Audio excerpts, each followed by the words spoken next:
शुभ सकाळ। मु श्री चैतन्य रईदास सरकारी उर्दू प्राथमिक विद्यालय केन्द्राईर कनिष्ठ शिक्षक।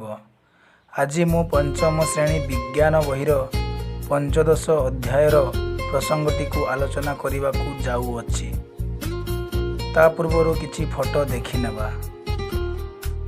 एथिरु तुमे जानि पारुथिबो मु केउ विषय रे आलोचना करने को जाऊँगी। तो प्रथमे जानिबा प्रसंगटी हेला प्राथमिक चिकित्सा।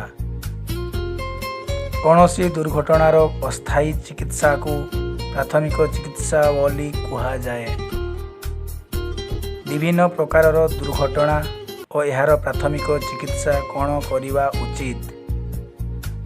कुकुर कामुड़िले, नाकरू रक्त बाहरिले, हाथरे बाण फुटिले, रोषेई समय रे पिंधा लुगारे निया लागिले, विषाक्त खाद्य खाइले, बिछा बा विषाक्त कीट कामुड़िले, साप